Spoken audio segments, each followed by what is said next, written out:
Audio Jungle.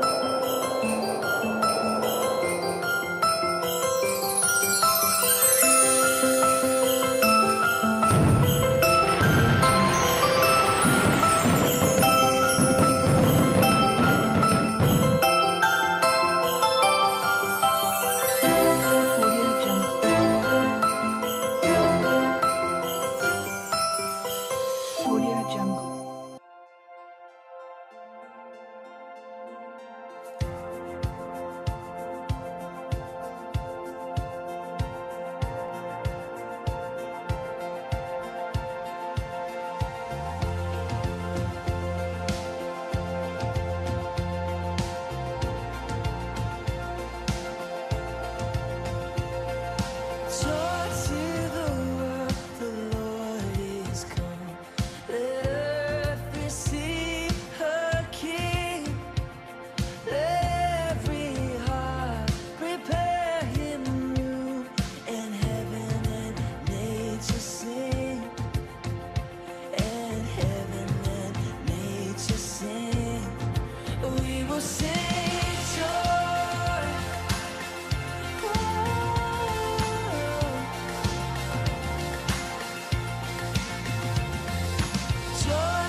Sebab Natal tak akan berarti tanpa kasih-Mu. Lahir di hatiku hanya bersama-Mu, Yesus, ku rasakan selalu indahnya Natal di hatiku.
Night, the stars bright shine.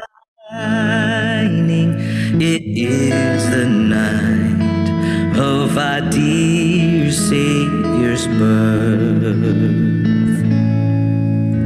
And long lay the world in sin and error pining, till he appeared and the soul felt its worth. A thrill of hope, the weary world rejoices, for yonder breaks a new and glorious morn. And fall on your knees, oh, hear the angels' voices, oh, night divine, oh, night.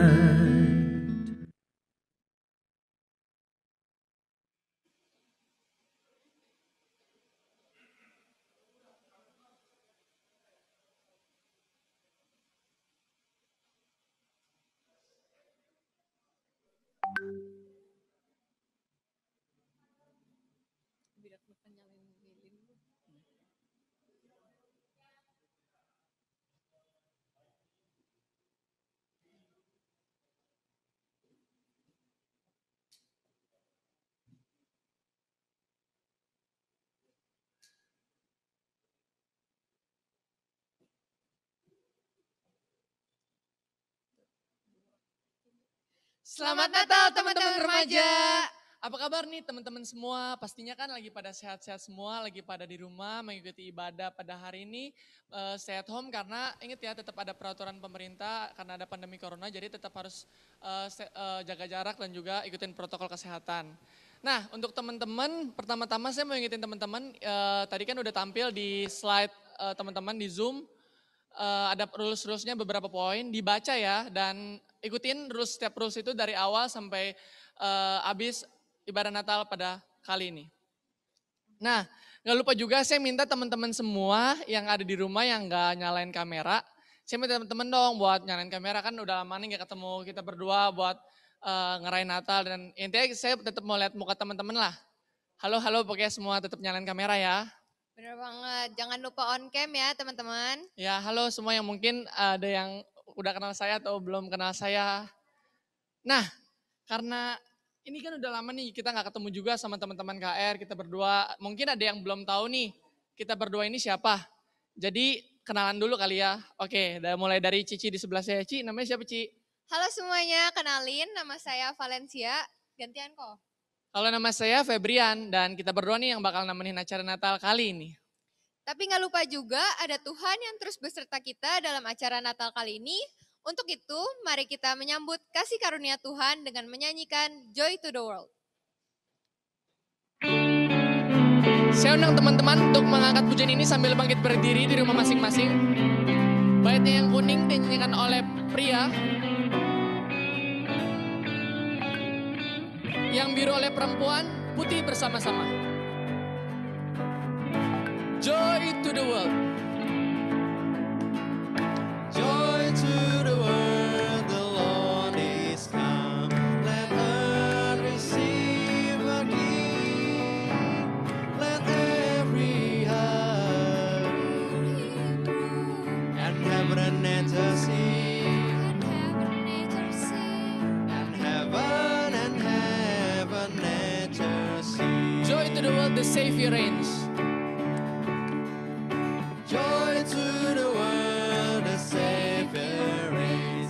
Let man their songs employ, while fields and floods repeat the sounding joy. Repeat the sounding joy. KJ 99 Gita Sorga bergema. Sorga bergema, lahir Raja mulia, damai dan sejahtera turun dalam bangsa.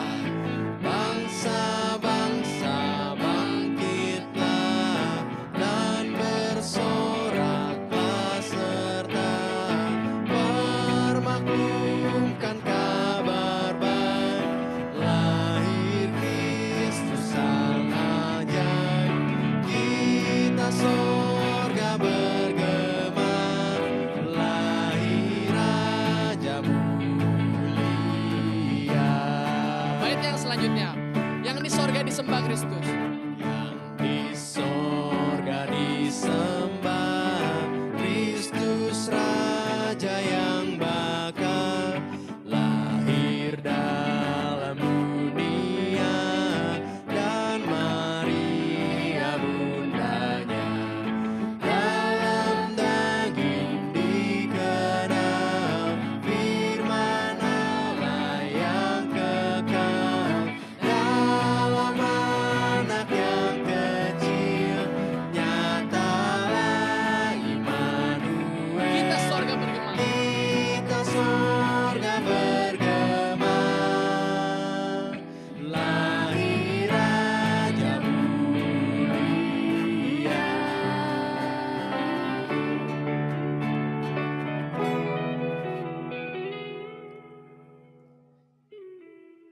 Ibadah Natal remaja pada siang hari ini berlangsung dalam nama Bapa, Putra, dan Roh Kudus. Amin. Amin. Kasih karunia dan damai sejahtera dari Allah Tritunggal menyertai teman-teman sekalian. Dan besertamu juga. Oke, teman-teman boleh duduk ya di rumah masing-masing.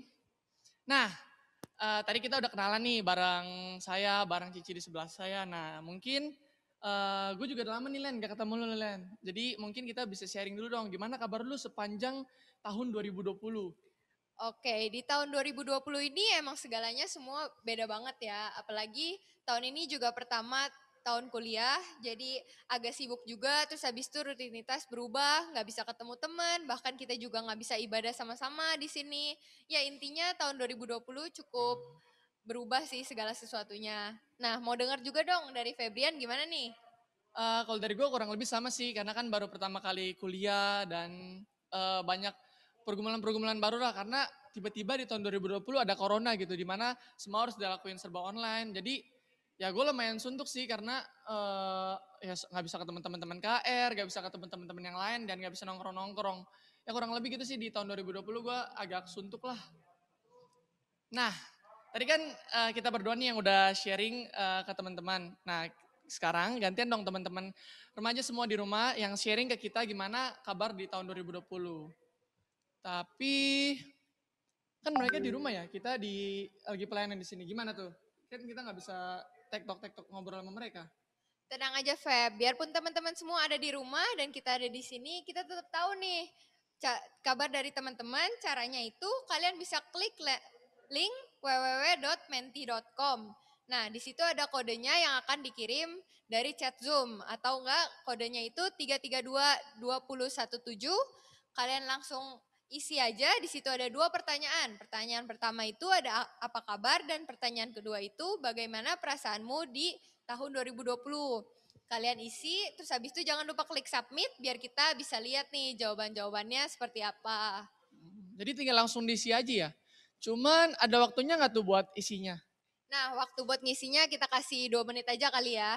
Oke, cukup lah ya 120 detik teman-teman segera jawab pertanyaan yang ada di link itu yang udah dikirimin di chat Zoom. Jangan lupa segera diisi dan nanti jawaban teman-teman bakal muncul loh. Jadi segera diisi ya. Tuh Iya, benar ada banget. pertanyaan pertama tuh dari apa kabar. Silakan diisi teman-teman. Aduh kecil ya. Katanya ada yang tertekan batin, ada juga yang sehat, ada yang lapar. Nah, ada yang baik, kakak. Baik dong, wih sombong banget kau. Baik. Nice banget sih kabarnya kalau masih baik-baik semua. Ayo diisi-isi lagi, tapi jangan terus ya teman-teman, tetap cerita-cerita aja kabar kalian gimana. Virtually produktif, waduh keren banget bahasanya. Ada yang sakit juga. Ada yang sakit, waduh tetap semangat ya, tetap semoga cepet sembuh, tetap jaga kesehatan dan kita doain bisa sehat lagi, oke? Amin. Udah boleh Di next slide. next slide. Pertanyaan selanjutnya coba, udah ada yang ngisi juga belum pertanyaan selanjutnya?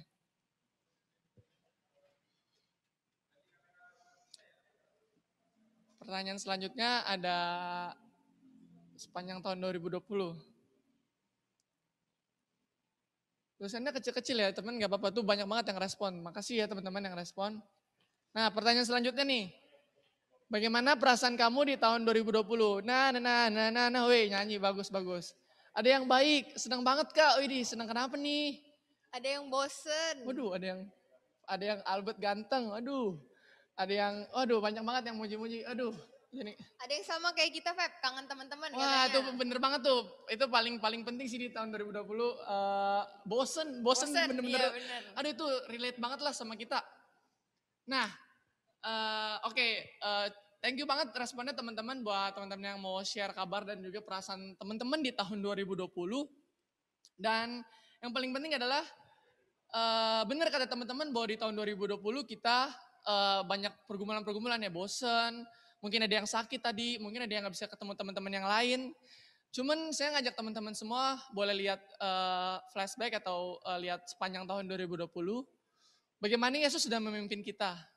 Tanpa disadari, Yesus tuh udah memimpin kita dari awal tahun 2020 yang begitu banyak pergumulan. Sampai kita udah ada di ujung tahun 2020 buat ngerayain Natal. Semua itu dilewati hanya melalui pertolongan Tuhan Yesus. Yesus yang membantu kita melewati badai, melewati gunung yang tinggi, dan Yesus yang mengangkat kita. Untuk itu, saya sama-sama mengajak teman-teman buat naikkan satu penyembahan, Kau angkatku, You raise me up. Saat ku terjatuh dan tak berdaya, kesesakan menghimpit jiwaku. Banyak banget pergumulan yang kita hadapin teman-teman. Namun ku tetap merindukan Yesus. Ya. Sampai Dia Yesus jamah mau memulihkan kita. Kau angkatku di atas gunung batu. Saya nggak tahu betapa Kau angkatku beratnya struggle teman-teman. melewati badai. Tapi yang jelas Yesus Ku jadi kuat mau menopang kita semua. karena Kau menopangku. Lebih dari yang dapat ku perbuat. You raise me up. You raise me up so I can stand on mountains. You raise me up to walk on stormy seas. I am strong when I am on your shoulders. You raise me up to more than I can be. You raise me up to more than I can be.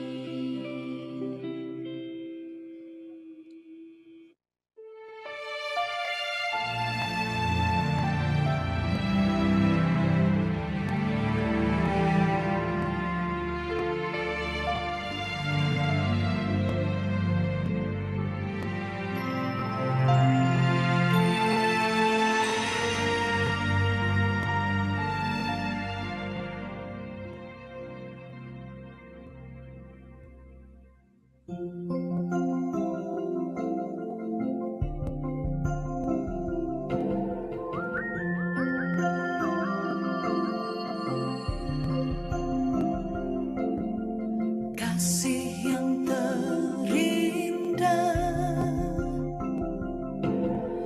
hati yang mulia, hanya ku temukan di dalammu, Yesusku. Pujian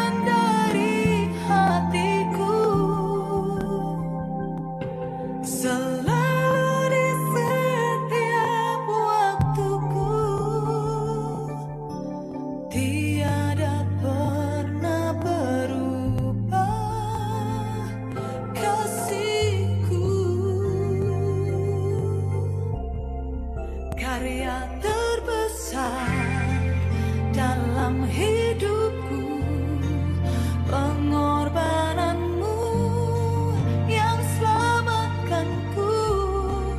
Engkaulah harta yang tak ternilai, yang ku miliki dan ku hargai.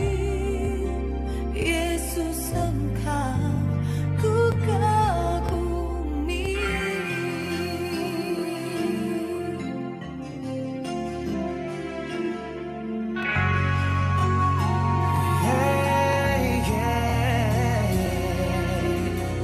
Kasih yang terindah, hati yang mulia, hanya ku temukan di dalam-Mu, Yesusku. Pujian dari hatiku selalu di setiap waktuku, tiada pernah berubah kasihku kepadamu. Karya terbesar dalam hidupku, pengorbananmu yang selamatkanku. Engkaulah harta yang tak ternilai, yang ku miliki dan ku hargai. Yesus, Engkau ku kagumi. Kematianmu menghidupkanku.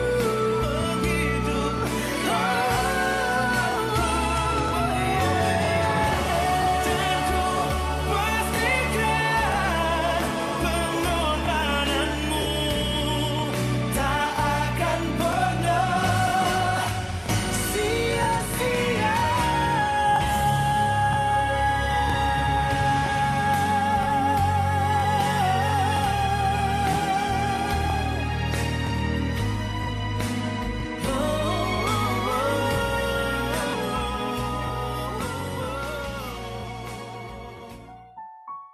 Setiap tahun kita selalu merayakan Natal.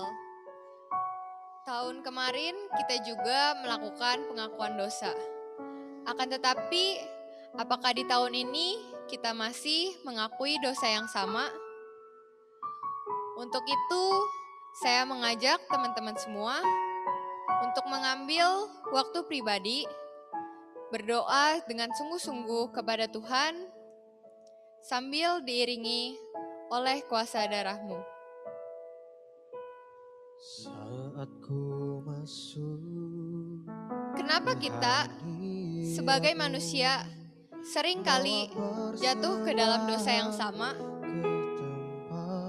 Sama seperti anak kecil di video tadi, kita selalu menggali lubang dan jatuh ke dalam lubang yang sama. Saya mengajak teman-teman untuk berdoa lebih sungguh lagi.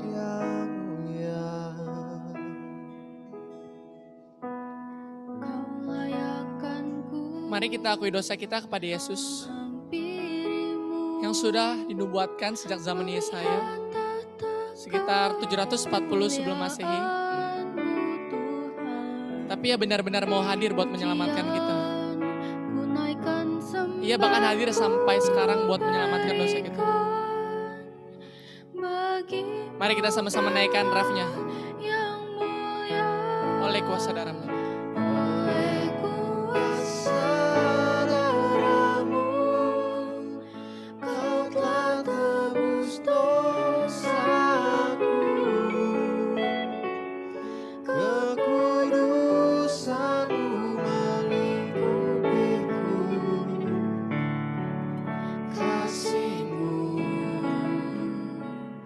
Mengalir, memulih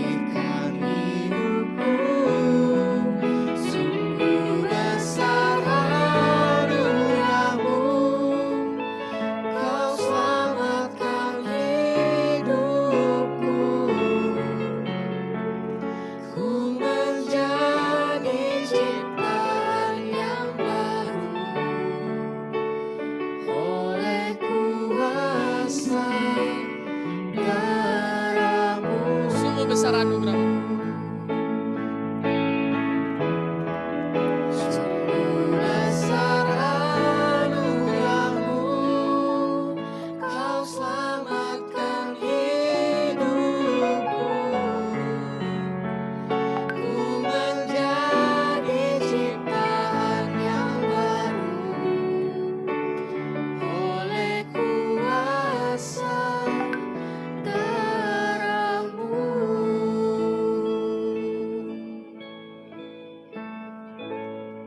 Ya Yesus Tuhan, terima kasih Tuhan buat kasih anugerah-Mu Tuhan.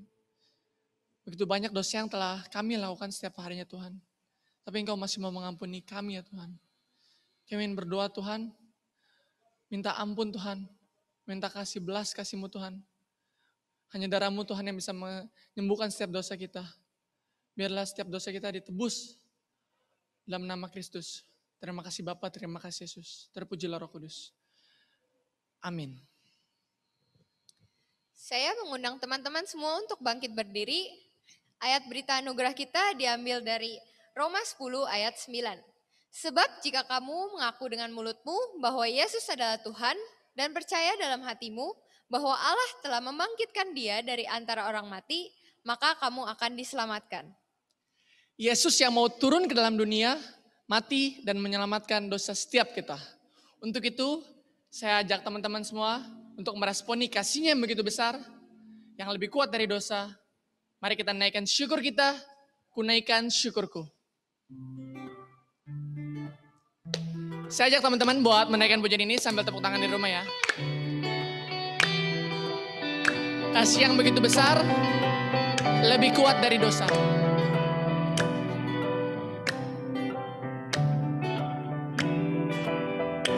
Kasih yang begitu besar, lebih kuat dari dosa. Kasih yang menemukanku, selamatkan dan pulihkanku. Ku naikkan syukurku, ku tak akan berhenti memuji, meninggikan nama-Mu selalu, menari, memuliakan-Mu. Dibebaskan, dibangkitkan, hidup yang Kau beri, dan kini hanya untuk-Mu. Dengan lebih semangat, saya undang teman-teman buat menaikkan pujian ini sekali lagi dari awal.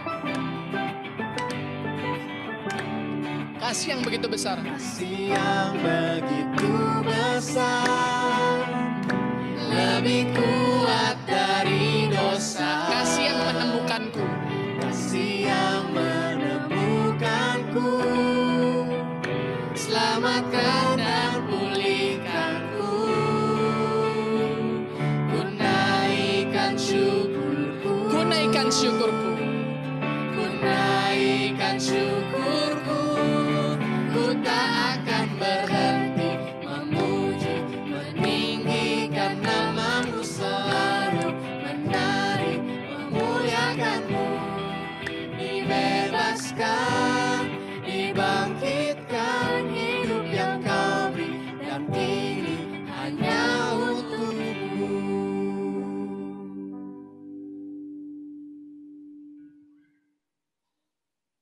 Duh, Ci, gue males banget nih. Ikut gini-ginian dah.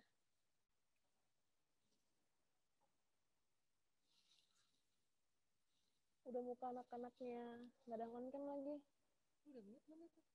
Oh iya, gue lupa. Sumpah lupa. Wah, Lik, yang bener aja lu. Bukan di mute dulu, baru masuk kayak ngoceh. Ya gue lupa. Gimana sih? Lagian tuh siapa tuh? Si Ipen tuh udah nggak PC-in gue. Terus dah. Masa katanya kalau gue nggak ikut ginian nih ya, nanti lah agama gue dinolin sama dia. Udah gila kali tuh orang. Ya, emang lu doang. Gue juga di PC-in kali. Bete banget gue. Gue kayak nggak tau dia aja. Dia kan emang paling jago caper sama guru. Ya maaf sih, lagian kan ibadahnya juga bentar doang, ikutin aja dulu. Maaf ya teman-teman yang lain di kamarnya memang suka gitu. Gimana ya? Boring banget sih gue ikut gini-ginian. Online soalnya. Iya kan, gue tuh ikut ginian nih ya. Kalau misalnya, kalau nggak Natal atau nggak Pasca doang. Menurut gue ibadahnya pasti bakalan boring sih. Karena kan kalau misalkan kita onsite tuh ya, itu lebih enak. Bisa ketemu temen, bisa ketawa-ketawa bareng. Yang paling penting nih, gue bisa bawa pacar. Kan enak gitu. Nggak kayak gini. Boring banget dah. Pacar-pacar aja lu. Perasaan kemarin nih ya, tahun lalu lu bilang katanya pengen bawa pacar. Contoh siapa sih itu? Sepupu lu kan yang udah lama nggak ketemu itu. Ih. Ya elah, namanya gengsi. Kan nggak enak ya, udah ngomong bawa pacar. Masa gue nggak bawa? Selagi ada kan sepupu gue bawa aja. Ah, udah weh, masih ibadah, gak enak sama tempat yang lain kok sih. Tapi benar sih kata lu, Will. Nggak seru banget dah online kayak gini. Apa-apa online, dikit-dikit online. Sekolah pun juga online. Ini masa ibadah juga online. Udah gila kali. Ini lama-lama mata gue depan laptop bisa rusak ini mah. Ya, ngomongin mata mah, pagi mata gue kan minus gue udah gede. Lagian ya, kalau Natal kayak gini juga apa ya? Cerita tentang Tuhan Yesus lahir, gue juga udah tahu. Cerita Maria dan Yusuf, gue juga udah tahu kok. Dan juga kalau misalkan gue nggak ibadah pun, kayaknya nggak ada bedanya sama kehidupan gue sehari-hari, sama aja. Nggak ngaruh lah. Iya sih, gue juga setuju banget sama lo. Kayak gue ngerasa Tuhan tuh kayak nggak ada aja di tahun ini, iya gak sih? Ya gue cuma berbuat baik aja tahun ini. Dengan ada atau enggaknya Tuhan kan juga ya nggak berpengaruh banget lah ke kehidupan gue juga. Santai aja udah. Nah ya udah, ini kita mabar dah daripada kita bete. Bener, ayo kita mabar dah. Ayo on dah. Bye bye. Mana? Kita masih ibadah.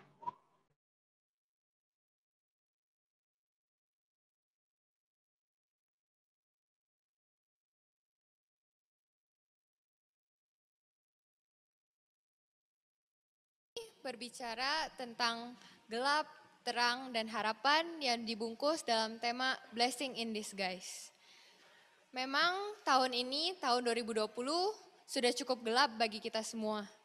Akan tetapi, harapan seperti apa sih yang masih ada di antara kita yang nanti akan dibawakan oleh Ko Jeffrey? Untuk itu, mari kita sama-sama mempersiapkan hati kita pribadi yang mengenal hatiku.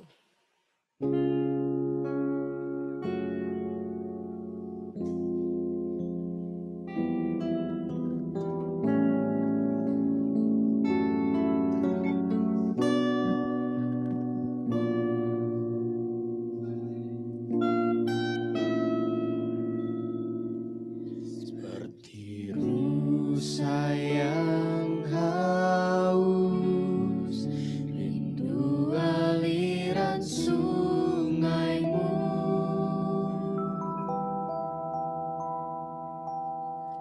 Hatiku tak tahan menunggumu.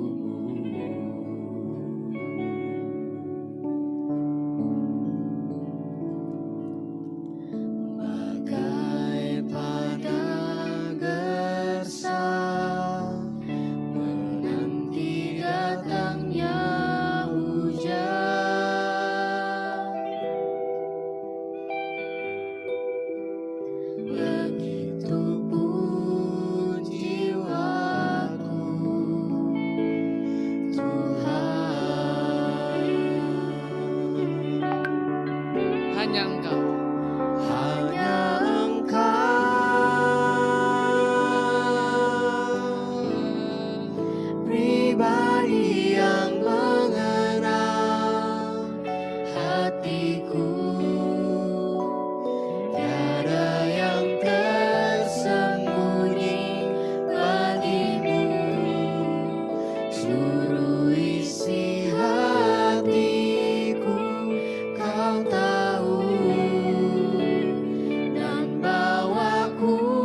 kepada Ko Jeffrey, dipersilahkan.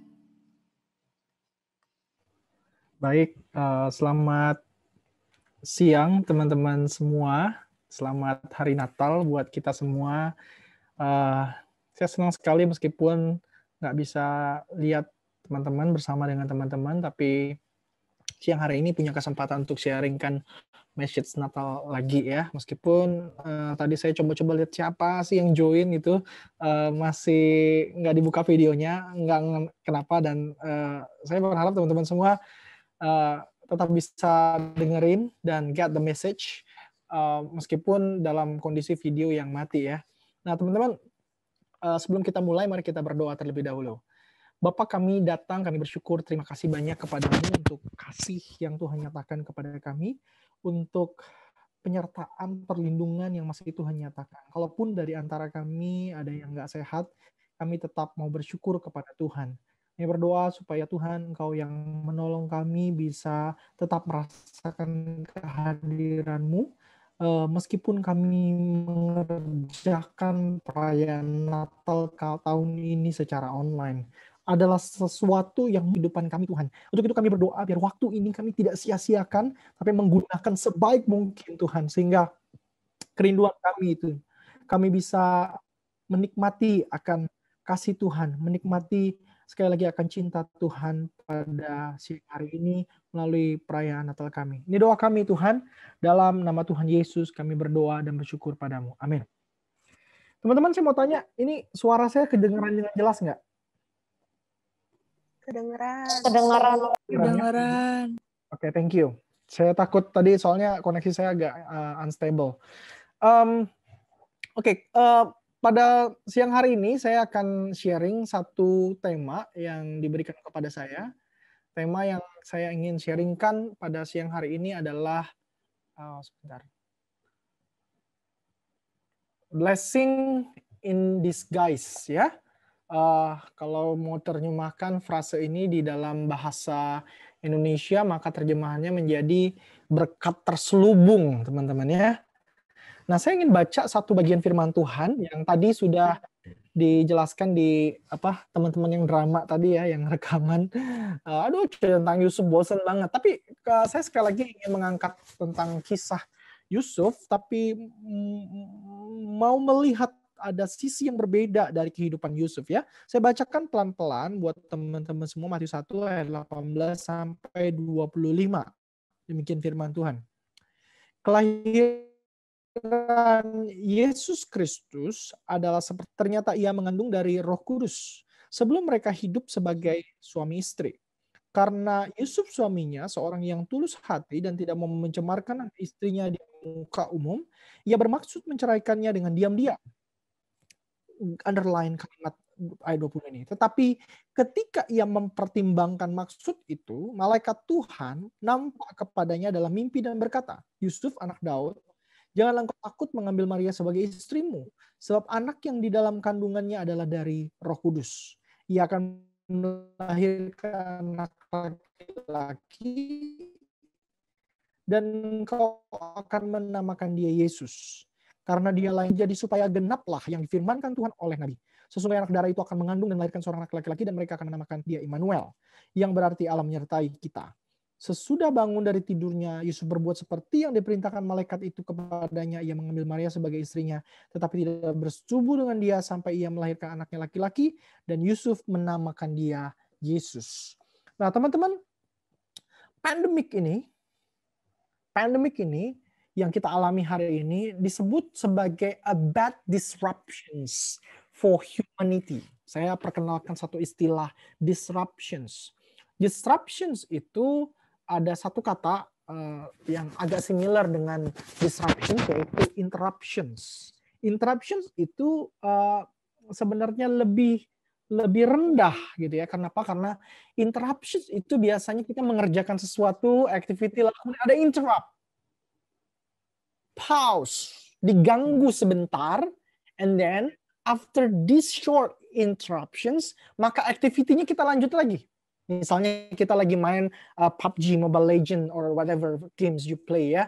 Kamu lagi main, lalu tiba-tiba mamamu panggil suruh ambilkan sesuatu. So you pause. gamesmu mengalami interruptions. Lalu setelah kamu mengerjakan apa yang diperintahkan oleh mamamu, diminta tolong oleh mamamu, kamu lanjut lagi main. Jadi seolah-olah tidak terjadi apa-apa. Kamu kembali kepada hal yang sama dan melanjutkan. Nah, disruptions itu lebih dalam karena disruptions itu sebuah gangguan yang menghentikan sebuah kegiatan atau aktivitas atau apapun itu. Lalu tidak hanya sekedar mengubah, tetap menghentikan, mengganggu dan menghentikan, tapi disruptions itu akan mengubah arah. Oke? Jadi mengubah arah. Nah, pandemi ini seolah menghentikan laju pergerakan humanity, modern humanity. Ya. Dan tidak hanya sekedar menghentikan, mengganggu, tapi dia akan mengalihkan kehidupan modern humanity ini ke arah yang berbeda dari apa yang sebelumnya ingin dituju. Kamu bayangin bahwa modern era, dunia di tengah-tengah modern era ini gila luar biasa ya. Cepat sekali perkembangannya. Dan tiba-tiba pandemi datang. Orang di rumah masing-masing. Oke. Itu sebuah disruptions yang mengerikan sebenarnya. Dan itu mengalihkan banyak hal. Gangguan itu kemudian mendatangkan banyak bencana bagi banyak orang. Banyak restoran tutup, benar nggak? Ya, banyak perusahaan tutup. Banyak karyawan yang mengalami PHK. Gereja kesulitan keuangan, coba. Gereja GKI Perniagaan gimana? Persembahannya menurun nggak? Keuangannya lancar-lancar aja nggak? Ada sebagian gereja yang bahkan gaji hamba Tuhannya itu harus dipotong begitu karena pemasukan daripada gereja berkurang. Saya berharap teman-teman tetap mendukung gereja di mana teman-teman beribadah agar terus gereja itu bisa melayani dengan baik karena butuh dukungan. Ada relasi yang terputus, kesulitan keuangan. Studi yang teman-teman lakukan ada beberapa remaja saya di gereja tempat saya pelayanan, itu harusnya mereka itu sudah pergi ke luar negeri untuk kuliah. Mereka udah apply, udah bayar. Tapi mereka nggak bisa berangkat. Nah hari ini mereka kayak bingung aja gitu. Ada satu orang yang kuliahnya itu di luar dan dia itu kuliahnya berarti malam begitu karena di sana paginya waktu di sini malam. Jadi dia ikut kuliah malam, lalu kemudian waktu pagi dia bingung mau ngapain. Kayak ini arah hidupnya kemudian berubah sekali. Nah, saya percaya sekali ada banyak bagian dalam kehidupan kita yang akan berubah setelah pasca pandemi ini. Ya. Nah, pandemi ini menjadi sesuatu yang sangat suram bagi orang. Tapi tengah-tengah pandemi ada satu orang teman saya, anak remaja saya yang sudah kuliah, itu bilang begini kepada saya, kok gue jadi berkualitas nih. Hari ini dia bisa ikut ambil course atau kuliah-kuliah seminar online itu dari university yang terkenal, ambil sertifikat dan sebagainya. Sesuatu yang nggak pernah kepikirkan dulu, tapi karena sekarang cuma di rumah aja. Dia setiap hari itu dia lihat ada seminar apa, ada program sertifikat online apa, dia ambil dari universitas terkenal di dunia. Dia bisa dapatkan itu. Sesuatu yang mungkin dia tidak bisa dapatkan kalau dia masih mengerjakan studi secara offline, teman-teman, datang ke kampus dan sebagainya. Oke. Nah, ada lagi seorang bapak datang kepada saya bilang begini, dia cuan gede. Jadi di tengah-tengah pandemi ini, tiba-tiba dia bilang begini, Pak, bisnis saya cuan gede. Waduh, bisnis apa ini? Rupanya si bapak itu punya bisnisnya ini, teman-teman. Bisnis botol, jadi wadah hand sanitizer, wadah sabun. Dan itu orderannya jadi meningkat luar biasa. Dia untung miliaran. Bahkan dia bilang begini, dia akan bangun pabrik, teman-teman. Jadi dia akan bangun pabrik baru di tengah-tengah pandemi. Kamu bayangin, bangun pabrik di tengah-tengah pandemi. Ini kan sesuatu yang aneh sekali. Oke? Karena bisnisnya berkaitan dengan botol hand sanitizer, botol sabun. Nah, pertanyaan saya begini. Apakah ini disebut dengan blessing in disguise tadi? Berkat terselubung? Apakah demikian? Orang-orang mungkin akan berkata begini, oh iya nih, blessing in disguise nih, bahwa saya di tengah-tengah pandemi banyak kesulitan, tapi toh banyak berkat yang saya dapatkan melalui bisnis saya. Sama seperti anak yang tadi bilang, wah iya nih, saya di tengah-tengah pandemi harusnya study sulit, tapi saya justru studinya makin luar biasa begitu. Justru makin sibuk studinya. Ada lagi seorang teman, itu cerita kepada saya bahwa selama dia pandemi, dia itu di rumah aja. Nah, waktu dia di rumah aja, dia mulai liatin Instagram dan dia lihat ada cupang. Tahu cupang ya teman-teman, ikan cupang. Ya, betta fish bahasa Inggrisnya.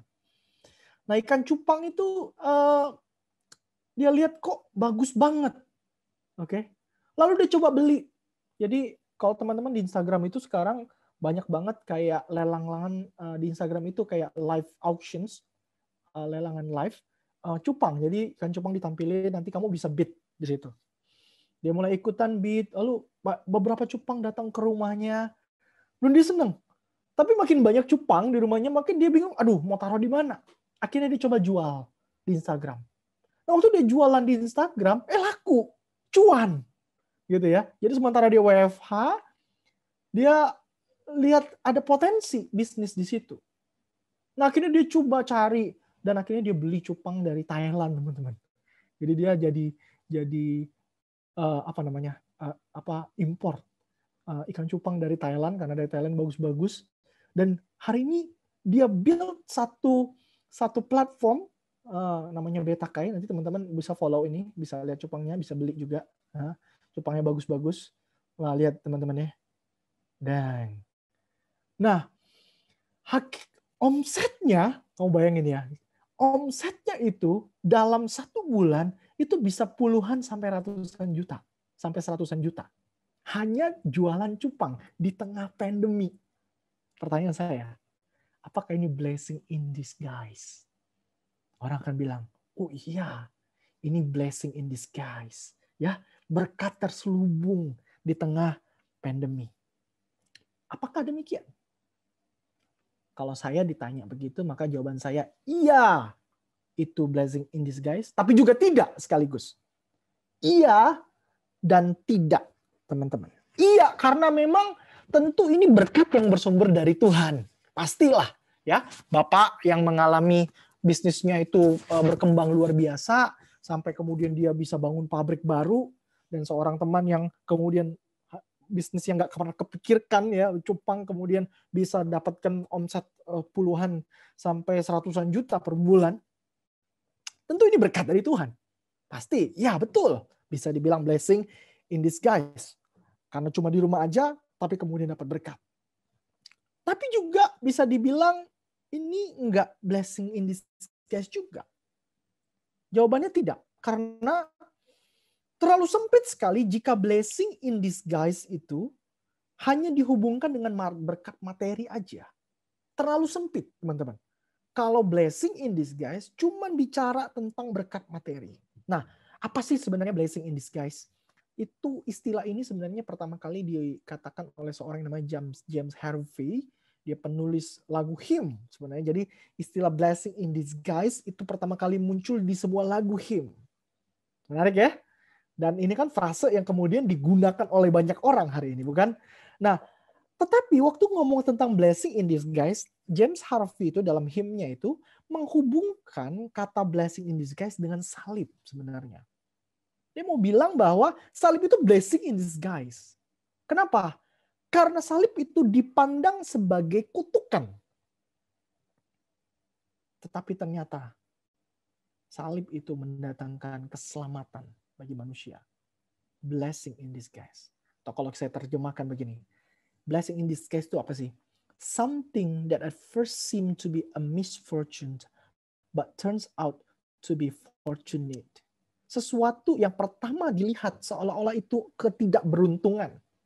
Tapi kemudian itu berubah menjadi sebuah keberuntungan. Sesuatu yang dianggap kemalangan. Tapi menjadi sebuah keberuntungan, teman-teman. Itu blessing in disguise. Ya, dan itu bisa dilihat melalui salib. Nah, pertanyaan saya adalah begini. Kalau kemudian kita mau hubungkan blessing in disguise itu gimana? Maka saya ingin membawa kita kepada konteks dunia di mana Yesus dilahirkan. Dunia Yesus lahir, saya mau gambarkan dunia Yesus lahir itu sebenarnya serem. Oke, bukan dunia yang order, yang tertata rapi. Bukan dunia yang rapih, bukan dunia yang penuh dengan kenyamanan dan kedamaian, bukan. Kalau hari ini kita hidup dengan pandemi dan dengan pandemi ada orang yang serakah, ya. Contoh, ada menteri sosial kita yang harusnya bagi-bagi sembako itu untuk orang yang susah bantuan, tapi toh masih serakah, masih mau ditilep juga. Ini dunia kita kacau luar biasa. Ya. Di tengah-tengah pandemi kayak gini masih ada aja orang yang seperti itu. Dan dunia di mana Yesus lahir itu nggak jauh lebih baik juga dari dunia hari ini. Kalau kamu bilang, aduh seandainya ya aku dilahirkan di zaman Yesus. Tunggu dulu. Kalau kamu dilahirkan di zaman Yesus, hidupmu susah. Oke. Kenapa begitu? Saya nggak berikan beberapa penggambaran seputar kisah Natal. Yang pertama, kita menemukan bahwa di zaman Yesus, orang Yahudi itu, umat Tuhan itu hidupnya ditekan luar biasa. Ya, mengalami tekanan hidup yang luar biasa. Tidak hanya dibully, tapi ditekan, diopres oleh pemerintahan Romawi, khususnya oleh Herodes yang menjadi raja bonekanya Romawi. Ada sebuah laporan, teman-teman. A high-level delegation went to Rome, claiming of Herod's tyranny that he had reduced the entire people to helpless poverty. Jadi ada seorang yang delegasi melapor ke Roma, ke Kaisar, dan dia melaporkan bahwa tiraninya Herodes, jadi Herodes itu raja Israel yang diangkat oleh Romawi sebenarnya, dan memerintah Israel memastikan pajak itu dikumpulkan dengan baik, dan Herodes mengambil pajak gila-gilaan. Dia mengatakan bahwa Herodes sudah membuat entire people hari ini menjadi helpless poverty, menjadi miskin, nggak ketolongan. Pajak yang mereka bayar harus tinggi. Hidup di zaman itu nggak mudah. Nah, kamu bayangin nanti ya, jadi orang keluarga, jadi ayah, jadi parents kayak Yusuf dan Maria, itu nggak mudah di zaman itu. Ada lagi yang berikutnya, ya, itu dunia di mana Yesus lahirkan itu dipenuhi dengan orang-orang yang kacau luar biasa di seputaran Yesus, kelahiran Yesus. Yang berikutnya kita menemukan Herodes yang serakah. Nah, saya kasih gambaran dikit tentang Herodes ini. Herodes ini digambarkan sebagai orang yang kaya banget luar biasa, raja yang kaya luar biasa, ya. Dia penjilat, tapi dia pernah membangun satu kota. Teman-teman tahu nama kotanya apa? Kalau kamu baca kitab Rasul akan ketemu dengan baca Alkitab Perjanjian Baru akan menemukan satu kota namanya Kaisarea. Kaisarea itu sebuah kota yang dibangun oleh Herodes untuk Caesar, untuk Kaisar Romawi. Ya. Ini kota dengan fasilitas lengkap. Pelabuhan ada, tempel ada, arena ada, teater ada, gymnasium ada. Dan dia punya istana, ya, itu di pinggir. Kamu tahu infinity pool, ya, infinity pool, sebuah kolam yang bisa kelihatan lautnya. Dia sudah punya duluan. Ya. Jadi di zaman Herodes udah ada infinity pool, teman-teman. Tapi berarti gini, infinity pool ini, ya, itu kan nggak mungkin pakai air asin. Harus ngambil air itu dari dataran yang agak tinggi, jauh. Caranya bagaimana? Mereka bangun yang namanya aqueduct, ini saluran air, teman-teman. Bayangin saluran untuk mengalirkan air untuk kolam di istana yang dibangun oleh Herodes. Itu mesti bangun aqueduct segede ini. Ya.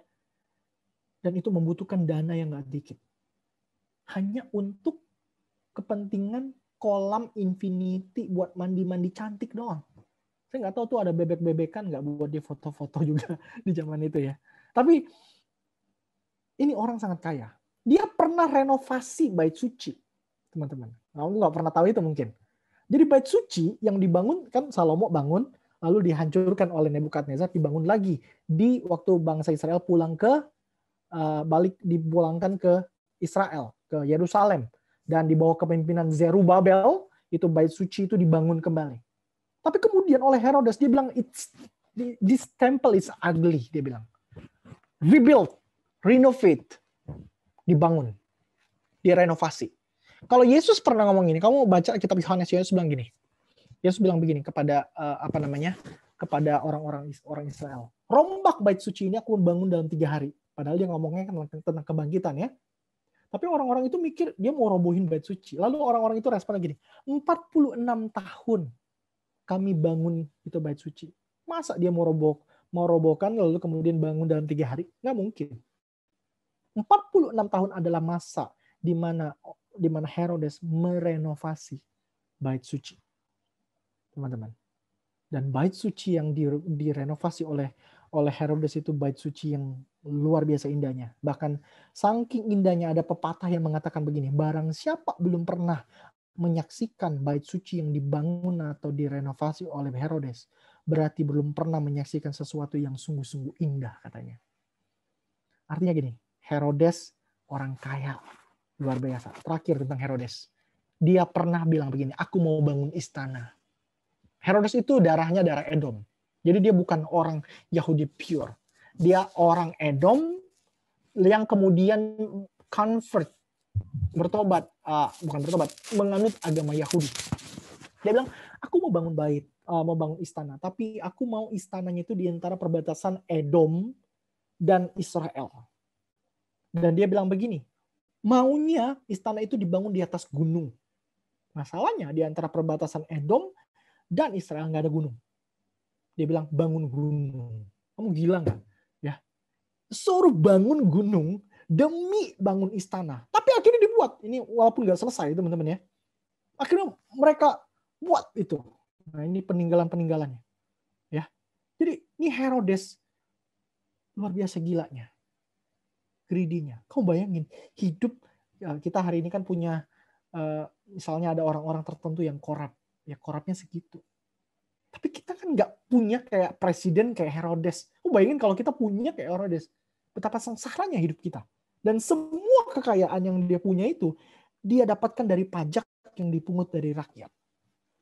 Apalagi orang-orang yang kacau di zaman Yesus lahir yang kemudian menunjukkan kepada kita bahwa dunia di mana Yesus lahir itu dunia yang kacau. Kekaisaran yang sibuk, busy empire. Mereka sibuk sensus, ingat ya, Yesus waktu mau dilahirkan kan sensus tuh. Makanya Maria dan Yusuf harus pulang ke Bethlehem. Teman-teman, buat apa sih sensus? Karena kaisar ingin memastikan semua orang terdaftar supaya dia bisa hitung berapa banyak pajak yang bisa dikumpulkan. They are busy for money. Wow. Can you imagine the word that Jesus lived when Jesus birthed? Difficult word. Terakhir, ada rohaniwan yang acuh tak acuh, yang nggak tahu lahirnya Mesias kapan, padahal orang Yahudi itu menantikan Mesias, tapi mereka nggak peduli. Orang Majus datang lalu bilang ada raja baru, lalu kemudian mereka oh iya memang Mesias itu dilahirkan di Bethlehem. Lalu setelah mereka cerita itu kepada orang Majus, they do nothing, they don't give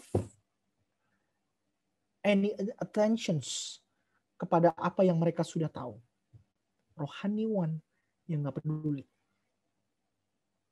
Hari ini, kayaknya kita hidup mungkin lebih baik dari zaman di mana Yesus dilahirkan. Atau mungkin sama aja. Tapi yang jelas dilema-dilema tentang kehidupan manusia yang demikian sama-sama dialami. Saya cuma membayangkan teman-teman, kenapa saya cerita tentang dunia Yesus lahir ini demikian. Karena saya ingin menunjukkan kepada teman-teman semua bahwa nggak mudah dilahirkan di zaman itu. Anak saya lahir baru tahun 2020 ini teman-teman, di bulan Mei. Itu di tengah-tengah pandemi. So people say, aduh, nggak mudah. Sebagian orang bahkan menunda untuk punya anak atau menunda pernikahan dan sebagainya ya. Kayaknya nggak mudah gitu untuk menjalani misalnya baru punya anak. Ada sebagian yang anaknya udah lumayan gede yang harusnya bisa diajak pergi keluar tapi sekarang nggak bisa, cuma di rumah aja. It's not easy. Gitu ya, kayak nggak mudah nih. Tapi Yesus waktu lahir dengan kondisi yang nggak mudah. Nggak mudah jadi seorang bayi di zaman itu walaupun belum mengerti. Dan saya mau katakan nggak mudah jadi parentsnya Yesus. Ya, to grow Jesus, to parenting Jesus di tengah-tengah dunia yang kayak gini. It's not easy. Dan itulah sebab mengapa saya ingin mengangkat kisah tentang Yusuf. Ya, saya ingin fokus ke Yusuf, teman-teman. Kenapa? Karena Yusuf itu cuma jadi cameo, bukan? Biasa orang soroti Maria, soroti siapa lagi? Orang Majus, gembala, oke? Tapi Yusuf itu cuma jadi cameo. Cuma jadi apa ya? Pemeran pendukung aja. Nggak penting. Tapi saya membayangkan jadi seorang kepala keluarga di tengah-tengah dunia yang kayak gitu. Dan dia harus raise Jesus. Harus membesarkan Yesus. Harus bertanggung jawab terhadap Yesus. Itu nggak mudah. Mengambil Maria sebagai istrinya aja itu udah pergumulan berat. Makanya dia bilang mempertimbangkan. Kenapa? Kalau dia ambil decisions untuk menceraikan Maria, ada resikonya. Untuk mengambil Maria sebagai istrinya, ada resikonya. Oh, ini hidupnya Yusuf ini nggak lepas dari pergumulan, teman-teman. Jadi kalau hari ini kamu hidup dalam pergumulan, hey, kamu nggak sendiri, man. Everybody mungkin jalani hidup yang sama. Yusuf jalani yang sama, ya. Dia harus siap menjadi pusat gosip waktu kemudian mengambil Maria sebagai istrinya. Lalu kamu bayangin sebagai seorang cowok nih. Cowok dengerin. Oh, bayangin aja nanti kamu punya pacar. Kemudian pacar kamu bilang gini, gue udah hamil. Kamu mau menikahi dia atau enggak? Kamu pasti mikir 1000 kali. Jadi Yusuf nggak mudah. Walaupun kemudian dia bilang, itu benih Roh Kudus. Tapi menerima realita itu, it's not that easy. Ini orang punya pergumulan yang nggak mudah. Berikutnya, waktu Maria hamil, dia harus bawa Maria untuk pergi sensus ke Bethlehem. Lakukan perjalanan dari Nazaret ke Bethlehem. Itu jauh dari utara ke selatan, teman-teman. Mudah nggak? Nggak mudah. Lanjut lagi, apa lagi? Waktu sudah lahir, mereka masih stay di Bethlehem. Orang Majus datang. Ingat ya, Herodes kan protes. Herodes bilang begini, wah ada raja baru. Nggak suka dia, ada raja baru yang baru lahirkan. Akhirnya dia bilang begini, tangkapin, bunuh anak-anak di bawah umur 2 tahun ke bawah. Karena pada waktu itu usia Yesus probably sekitar 2 tahunan, kurang lebih 1 tahun lebih. Dan Yusuf melalui mimpi diingatkan untuk pergi membawa Maria dan Yesus ngungsi ke Mesir. Kau bayangin, harus bawa keluarganya, anaknya yang masih bayi untuk ngungsi ke negeri asing. Wow. It's not that easy. Jadi Yusuf jadi seorang bapak yang penuh dengan pergumulan. Kalau kamu pikir-pikir begini, mending Yusuf waktu itu nikahin Maria atau enggak sih? Coba. My questions ya. Mending sebenarnya Yusuf itu jadi ngambil Maria sebagai istrinya atau kemudian ya udah cari aja cowok lain. Tetap bisa. Keputusan dia yang dia ambil untuk menikahi Maria seems kelihatannya adalah sebuah misfortune, kemalangan. Hidupnya jadi penuh dengan pergumulan, teman-teman. Ya. Tetapi yang menarik satu hal buat saya apa? Melalui kisah Yusuf ini. Yusuf mengalami apa yang saya sebut blessing in disguise. Berkat terselubung. Kenapa? Karena semua pergumulan dari sang cameo ini. Ya. Bahwa sang cameo yang hidupnya penuh pergumulan dan masalah ini. Dia selalu bersama sang Immanuel Yesus. Benar nggak? Waktu dia mengambil keputusan untuk menikahi Maria. Gosip. Apapun yang dia terima. Toh dia bersama dengan sang Immanuel, bayi yang dalam kandungan Maria. Pergi ke Bethlehem harus bawa Maria. Toh sang Immanuel bersama dia. Right? Waktu Herodes mau bunuh, dia harus pergi ngungsi ke Mesir, hidup sebagai orang asing di negeri asing. Toh dia bersama sang Immanuel. Dan Immanuel dijelaskan dalam ayat yang kita baca tadi. Allah menyertai kita. Blessing in disguise, bicara tentang hidup kita yang seolah-olah banyak masalah, banyak pergumulan. Tapi di tengah-tengah pergumulan itu, Sang Immanuel itu bersama dengan kita. Maka saya simpulkan begini, blessing in disguise tidak melulu tentang materi, meskipun bisa. Karena Tuhan bisa berikan berkatnya secara materi. Tetapi yang paling utama blessing in disguise bukan tentang materi. Yusuf jadi kaya nggak sih? Nggak juga. Ya, kayaknya sampai matinya dia miskin aja tuh. Tetapi dia mengalami kehadiran dan relasi dengan Sang Immanuel. Ya, teman-teman, hari ini apapun yang kamu sedang alami di tengah-tengah pandemi ini, kesulitan. Saya tahu banyak dari kamu komplain, bosen banget belajar study online. Bla bla bla. Harus komsel online, ibadah online, whatever. Ya, satu hal yang saya mau katakan, kamu bisa mengalami blessing in disguise. Waktu kamu merasakan kehadiran dan relasi dengan Sang Immanuel ini. Kalau teman-teman ada yang kena COVID, saya nggak tahu teman-teman di rumah ada yang kena COVID, atau keluargamu, saudaramu meninggal karena COVID. Apakah blessing in disguise bisa saudara maknai? Bisa. Saat teman mengetahui bahwa Sang Immanuel tetap bersama dengan kita, apapun yang terjadi. Dunia di sekitar kita bisa bergejolak, gonjang-ganjing sana-sini. Tapi ingat, Sang Immanuel tetap bersama dengan kita. Blessing in disguise itu bicara tentang kehadiran, tentang relasi kita dengan Sang Immanuel. Tapi itu butuh yang namanya kesadaran, teman-teman. Awareness. Ya. Karena uang yang banyak gak bisa puaskan kita.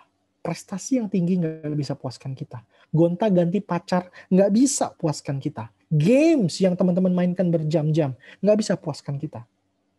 Karena semuanya itu kan membawa kita kepada sebuah titik yang jenuh. Saya teringat dengan satu perkataan Agustinus, dia bilang begini, you made us for yourself, and our heart is restless until it finds its place of rest in you. Kita itu diciptakan hanya untuk dirinya saja. Dan hati kita itu akan terus lelah, letih, nggak pernah stop, restless. Sampai kemudian hati kita itu menemukan tempatnya untuk beristirahat di dalam Tuhan. So, di tengah-tengah pandemi ini mungkin kamu cuma di rumah aja, tapi restless hatimu. Gimana caranya saya bisa menikmati rasa puas? Dekat dengan Tuhan. Temui Sang Immanuel itu. Supaya hati kamu itu bisa menemukan the place of rest di dalam Dia. Saya pengen tutup dengan dua buah hal ya. Yang pertama sebuah cerita, teman-teman. Ada cerita dari seorang yang namanya Corrie ten Boom bersama dengan sisternya namanya Betsy. Mereka itu ditangkap di penjara Nazi pada Perang Dunia Kedua. Nazi Hitler, teman-teman. Ini Corrie ten Boom. Dan ini adalah salah satu orang yang survive dari camp Nazi. Dia dikeluarkan. Kakaknya meninggal di camp Nazi. Ada sebuah cerita berkaitan dengan Corrie ten Boom dan kakaknya Betsy itu. Jadi mereka itu komplain ya. Kenapa? Karena di camp tempat mereka ditempatkan itu banyak kecoa. Siapa yang di sini takut kecoa? Ada tuh cowok-cowok ganteng, keker ya, kecoa lewat, lompat gitu ya. Saya punya teman begitu, teman-teman. Teman-teman takut kecoa. Nah, Betsy dan Corrie ten Boom ini tinggal di sebuah camp, sebuah sel begitu.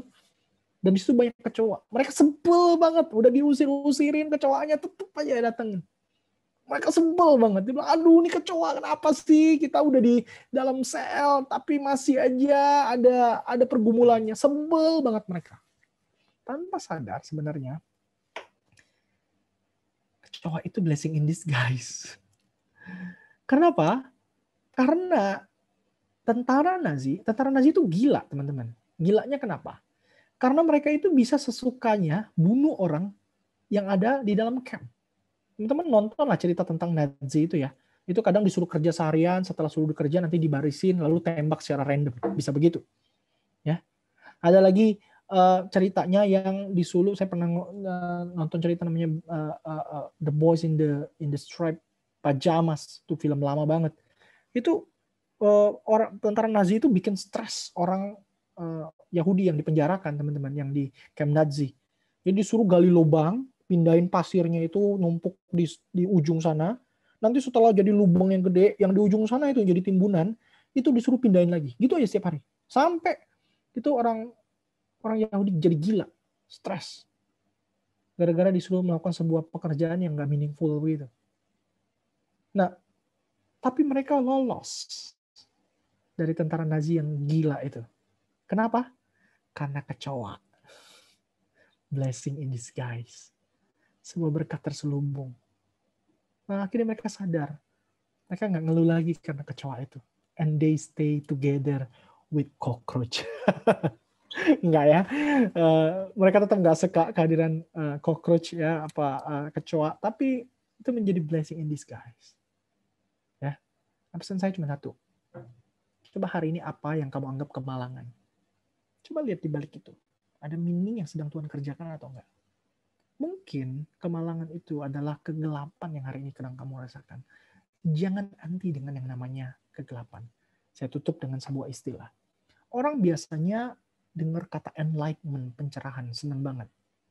Jadi orang itu dicerahkan pikirannya, hidupnya. Pencerahan itu, enlightenment itu sesuatu yang membukakan. Ada satu zaman disebut dengan zaman enlightenment. Sebuah zaman yang kemudian open tuh. Orang cara berpikirnya mulai terbuka luar biasa. Penemuan-penemuan muncul banyak banget gitu ya. Orang menyebut zaman ada namanya Renaissance and Enlightenment. Itu dua zaman yang dikombinasikan luar biasa. Sehingga hari ini perkembangan teknologi awal mulanya itu dari kedua ini, zaman ini. Renaissance and Enlightenment, pencerahan, teman-teman. Teman-teman mungkin belajar sejarah itu. Tapi ada satu orang namanya Barbara Brown Taylor. Dia mengeluarkan satu kata. Dia sebut dengan kata endarkment, kegelapan. Barbara Taylor bilang begini, kita itu orang Kristen itu sukanya selalu yang terang-terang. Tanpa menyadari bahwa terkadang kita butuh yang namanya endarkment. Masa gelap. Kegelapan. Barbara Taylor menyebut istilah endarkment ini untuk mengatakan bahwa kita membutuhkan kondisi yang gelap. Karena kadang kondisi yang gelap itu akhirnya menyadarkan kita. Kegelapan itu dia gambarkan sebagai sebuah penggaris. Kayak penggaris, saya nggak punya penggaris di sini. Jadi kayak sebuah penggaris yang dipakai untuk mukul kita sebagai seorang murid yang sedang tidur. Kamu pernah tidur di kelas? Lalu kemudian guru kamu datang pakai penggaris atau pakai spidol. Lalu kemudian ketok kamu. Ya, ketok kamu. Bangunin kamu, bangun. Endarkment itu sebagai sebuah penggaris yang bangunin kita. Hari ini kita ngalamin endarkment mungkin. Apapun yang kamu pengen sebutkan. Karena pandemi, masa-masa gelap kita. Tapi mungkin masa gelap itu membangunkan kita dari tidur kita. Satu yang saya tahu pasti gini. Ini kita kan Natalan online ya. Bukankah ini menjadi sebuah endarkment buat kita untuk menyadari bahwa wow, precious banget sebenarnya kalau bisa ngumpul di gereja. Kalau bisa ngumpul komsel. It's precious time. Besok-besok kamu akan matiin HP, kamu gak peduli sama orang di kiri kanan, cuman mau fokus dengan orang dalam gereja aja. Besok-besok gak bakal lagi ke gereja, buka games kamu, tapi fokus mau dengerin firman dan worship. Mungkin kita butuh endarkment memang. Karena laju kehidupan kita udah kenceng banget. Sekarang Tuhan hentikan. Tuhan pengen buat kita sadar. There is something. Sehingga kalau kamu sadar tentang endarkment ini, maka kamu gak ngeluh di tengah-tengah pandemik yang kamu sebut endarkment. Tapi kamu akan menyebut, my dark times is blessing in disguise. Secara khusus waktu kamu menyadari itu, kamu akan menemukan bahwa kamu pengen relasimu dengan Tuhan makin dekat. Natal tahun ini, saya cuma ingin berpesan sama teman-teman. Kita nggak ada celebration di luar, right? Nggak ada pesta pora, bla bla bla. Tapi satu hal yang bisa kita lakukan. Do Christmas reflections. Lakukan refleksi Christmas. Lalu kemudian undang Yesus hadir lagi dalam hidupmu. Ke depan kita nggak tahu, kita masih hidup dalam uncertain time, waktu yang nggak pasti. kapan berakhirnya pandemi. Vaksin udah datang teman-teman, ya. Everybody cheer up. Tapi tetap ada headline news bilang gini, siapa yang mau divaksin duluan? Lalu Jokowi ditantang. Jokowi aja duluan. Bayangin, vaksin udah ada aja, problemnya masih ada. So it's not that easy to pass this pandemic. Terus bagaimana? Nikmati hidup kita. Kesempatan apa yang ada di depan. Kerjakan. Ya, jangan sampai waktu setahun pandemi ini you be the same man before pandemic. No, you have to be different. Justru kesempatan ini menjadi kesempatan untuk kamu high up. Ya. Untuk kamu kemudian leveling up your life. Don't be the same. Don't be the same. Ingat, this is disruptions, not interruptions. Kalau kamu kemudian sebelum pandemik dan setelah pandemik sama aja, something wrong with you. You have to be different. Kesaksian saya. I am different. Saya berbeda sebelum dan setelah pandemi. How do I see my life, my ministry different? So, let's evaluate our life during these Christmas celebrations. Dan kalau hari ini kamu belum menemukan sesuatu yang beda apa, tanya sama Tuhan. Ya, disruptions, not interruptions. Ubah bad disruptions ini menjadi sebuah good disruptions. Why? Karena kamu punya Sang Immanuel yang bersama dengan kamu. You different dari orang di luar sana. You are different. We are different. Kiranya Tuhan menolong kita. Selamat Natal untuk teman-teman semua. Kiranya Tuhan terus menolong kita dan terus memampukan kita melewati hari ini. Christmas nggak ada di gereja, tapi you can celebrate with your family. Lakukan hal kreatif. Kemarin saya barusan rayakan Natal, kita tukar kado virtual, ya. Tukar kado virtual. Can you imagine? We do that, ya. Udah semalam kita lakukan. Kita tukar kado virtual, ya. Bagi-bagi nama, tukar, beliin kado, kirim pakai Gojek, bikin pakai Tiki, lalu buka kado bareng-bareng secara virtual. Ya. Kamu bisa lakukan itu dengan keluarga kamu di rumah. Nggak bisa dengan teman-teman gereja, do with your family in your home. Ya. Kiranya Tuhan menolong kita. God bless. Mari kita berdoa. Tuhan, kami bersyukur, berterima kasih banyak untuk kesempatan yang Tuhan berikan buat kami mendengarkan cerita Natal. Tuhan yang tolong mampukan kami mengaplikasikan firman ini. Dalam nama Yesus kami berdoa. Amin. Thank you. God bless.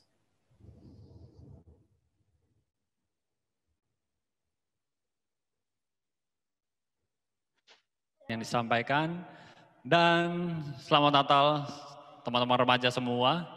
Mari saya mengajak kita semua untuk berdiri dimanapun Anda berada. Dan bersama dengan umat Tuhan di masa lalu, masa kini, dan masa yang datang, kita akan mengikrarkan pengakuan kita seturut dengan pengakuan iman rasuli. Aku percaya kepada Allah, Bapa yang Maha Kuasa, Khalik langit dan bumi, dan kepada Yesus Kristus, Anak yang tunggal Tuhan kita, yang dikandung dari Roh Kudus, lahir dari anak darah Maria, yang menderita sengsara di bawah pemerintahan Pontius Pilatus, disalibkan, mati dan dikuburkan, turun ke dalam kerajaan maut, pada hari yang ketiga bangkit pula dari antara orang mati, naik surga, duduk sebelah kanan Allah, Bapa yang Maha Kuasa, dan dasarnya datang untuk menghakimi orang yang hidup dan yang mati. Aku percaya kepada Roh Kudus, Gereja Kudus dan persekutuan orang kudus, pengampunan dosa, kebangkitan orang mati, dan hidup yang kekal. Amin. Silakan duduk. Mari teman-teman kita akan berdoa syafaat bersama-sama. Ada beberapa pokok doa yang akan kita doakan. So jangan lewati doa syafaat seperti ini dengan gitu aja. Saya ingin ngajak teman-teman untuk doa, benar-benar berdoa kita doa untuk bangsa dan negara. Ya kalau bisa teman-teman ikutin saya berdoa di rumah. Lalu kita berdoa untuk pengurus di Komisi Remaja dalam pelayanan. Ini nggak mudah melayani di tengah-tengah pandemi. Saya rasakan itu. Ya, nggak mudah. Tapi kita doakan supaya semua pelayan Tuhan, semua pengurus, semua leaders yang ada dalam gereja bisa tetap melayani Tuhan dengan baik, melayani jemaat Tuhan dengan baik. Kita berdoa, biarlah semua jemaat KR, perniagaan, biarlah Tuhan yang tolong bisa memaknai Natal, juga terus hidupnya berserah kepada Tuhan. Lalu ada yang ultah selama bulan Desember, kita doakan juga supaya mereka berkati hidup mereka. Mari kita berdoa. Bapak kami datang bersyukur, terima kasih banyak kesempatan untuk bersekutu, merayakan Natal tahun ini Tuhan. Meskipun secara virtual, yang berdoa kepada Tuhan untuk bangsa negara kami di tengah-tengah pandemi, angka COVID yang bukannya berkurang tapi malah bertambah, yang banyak orang berpikir bahwa COVID is over, but it's not yet over. Teman yang berdoa kepadamu, sadarkan banyak masyarakat untuk tetap bisa menjaga protokol kesehatan dengan baik. Pemerintah bisa mengerjakan, memberikan kebijakan-kebijakan yang tepat, pimpin, berikan hikmat buat Jokowi, Tuhan Kau yang tolong dia. Biarlah vaksin yang sudah datang bisa diuji dengan baik, lalu nanti proses vaksinisasi juga bisa diteruskan kepada semua elemen masyarakat Tuhan, sehingga ini bisa menjadi solusi yang terbaik dan kami bisa pass this pandemi dengan baik Tuhan. Yang berdoa, biarlah semua elemen-elemen ekonomi, politik, keamanan bangsa kami serahkan semuanya ke dalam tangan Tuhan, Tuhan yang jaga bangsa kami. Berdoa menyerahkan untuk pengurus, semua leaders yang ada di KR, perniagaan, Tuhan tolong berkati, berikan hikmat, kreativitas, semangat pelayanan. Kalau mereka lemah, Tuhan kuatkan dan Tuhan tolong supaya apa yang mereka kerjakan tetap bisa mempunyai dampak buat gereja, buat orang anggota jemaat KR. Tuhan Kau yang tolong supaya berkat Tuhan tetap dinyatakan dalam kehidupan mereka. Tuhan yang tolong juga supaya jemaat remaja-remaja yang ada di perniagaan Tuhan bisa juga bisa memaknai Natal, hatinya tetap berserah kepada Tuhan, tetap mau dekat dengan Sang Immanuel itu, tetap mau mengambil waktu bersama-sama bersekutu, dan Tuhan yang memberkati. Bahkan juga berkati Tuhan untuk teman-teman yang ultah selama bulan Desember, Tuhan yang campur tangan dalam kehidupan mereka. Kalau mereka mengalami kemunduran secara rohani, Tuhan Engkau yang bangkitkan. Kalau mereka mengalami kelesuhan, Tuhan yang berikan semangat.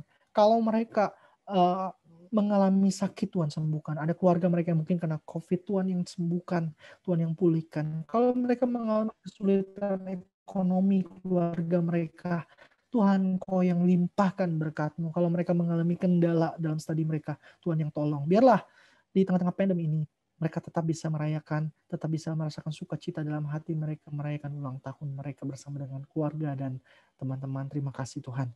Yang bersyukur kepadamu, Kau dengar doa syafaat kami, Kau jawab seturut dengan maksud dan kehendak-Mu yang terbaik. Demi Kristus Yesus kami berdoa. Amin.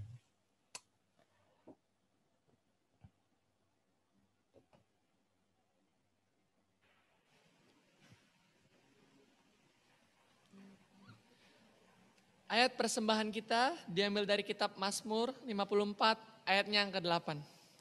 Saya akan bacakan untuk teman-teman sekalian.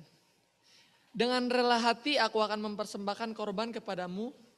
Bersyukur sebab nama-Mu baik, ya Tuhan.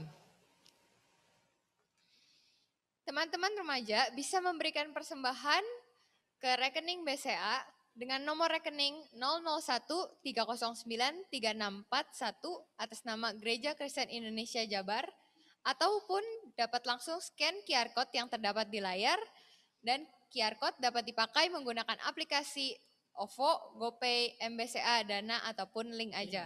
Sambil memberikan persembahan, mari kita menyanyikan lagu KJ 292 Tabuh Gendang.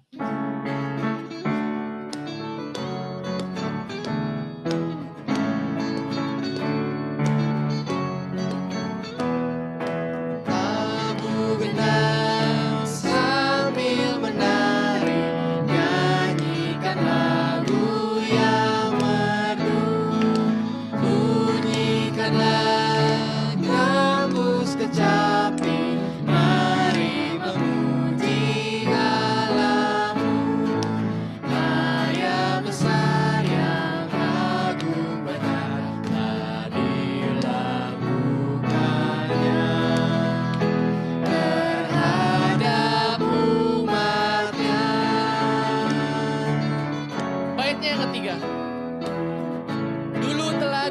kesulitan, Ia bebaskan umat-Nya.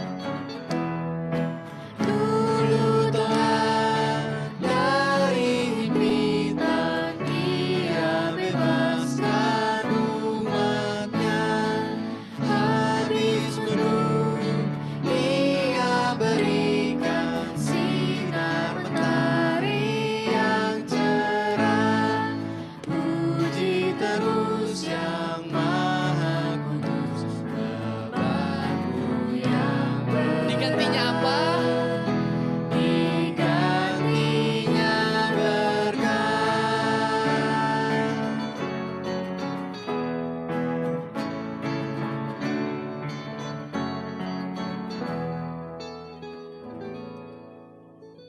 Teman-teman, mari kita bersatu dalam doa. Ya Bapa yang di dalam kerajaan surga, sungguh mengucap syukur ya Tuhan, Engkau masih memberikan kami satu kesempatan lagi untuk memuji nama Engkau, mendengarkan firman-Mu. Dan sekarang kami sudah memberikan sedikit persembahan dari kami, biarlah kiranya Engkau yang berkati, Engkau juga berkati tangan-tangan yang mengolahnya, biarlah kiranya dapat memperluas untuk pekerjaan-pekerjaan-Mu di bumi ini. Terima kasih ya Tuhan, Engkau sertai kebaktian ini dari pertengahan hingga pada akhirnya. Dalam nama Tuhan Yesus kami berdoa. Amin. Yesus, amin.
Rekan remaja dimanapun rekan-rekan berada, hari ini sebuah lilin sudah dinyalakan. Lilin yang menjadi lambang kehadiran Kristus di tengah-tengah dunia.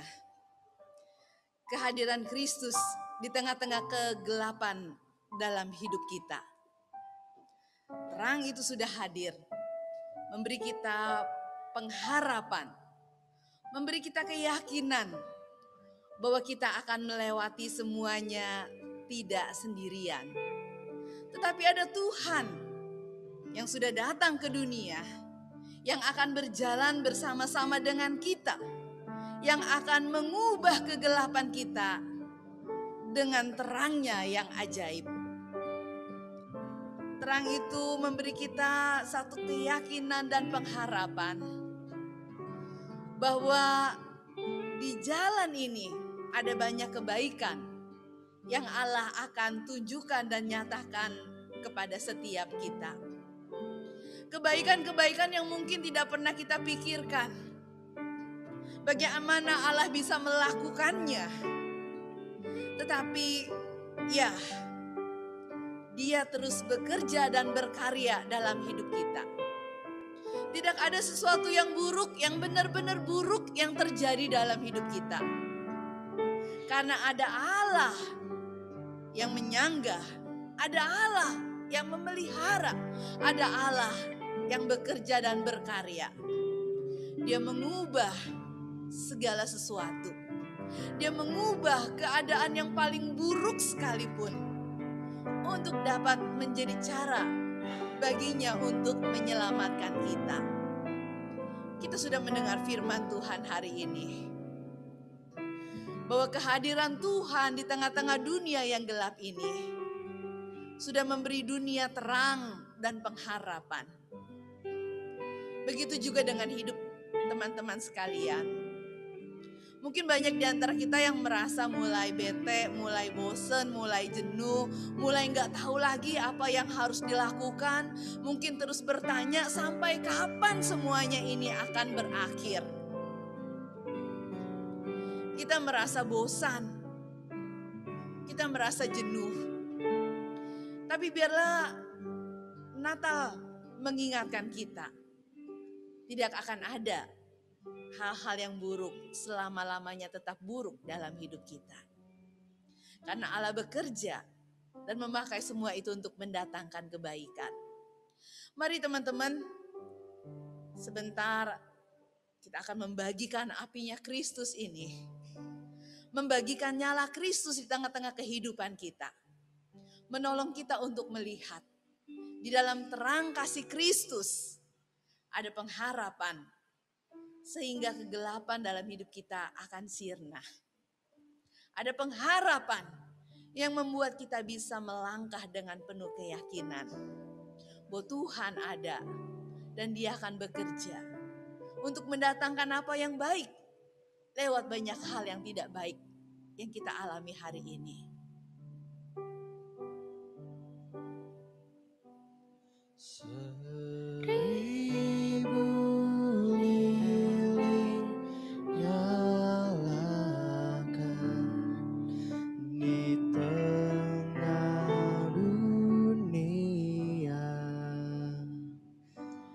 Biar sinarnya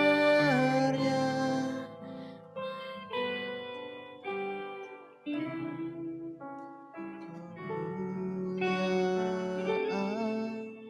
sorga.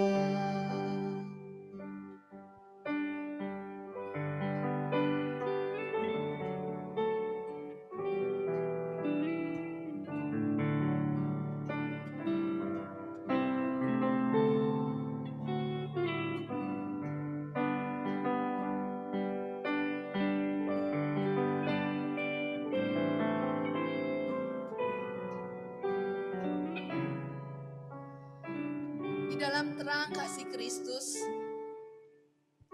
mari kita melihat seluruh hidup kita. Di dalam terang kasih Kristus, mari kita belajar percaya bahwa tidak akan ada keadaan buruk untuk selama-lamanya dalam hidup kita. Di dalam terang kasih Kristus, kiranya kita bisa melihat Allah bekerja dan berkarya. Allah memberikan anugerah, Allah memberikan pertolongannya, Allah menuntun kita, Allah menyertai kita. Allah memberkati semuanya untuk mendatangkan apa yang baik bagi kita. Teman-teman, kalau hari ini mungkin banyak di antara kita yang berkata, apa yang baik dari semua yang saya alami. Pandemi ini membuat keluarga saya mengalami kesusahan dan kesulitan. Pandemi ini membuat hidup saya dipenuhi dengan segala keterbatasan. Pandemi ini membuat saya dan merampas sukacita saya. Tapi mari kita datang kepada Tuhan.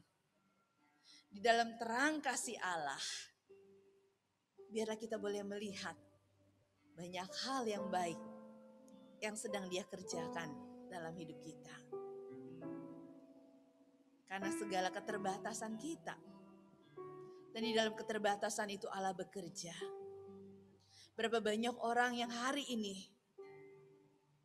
bisa tetap berkata, terima kasih Tuhan.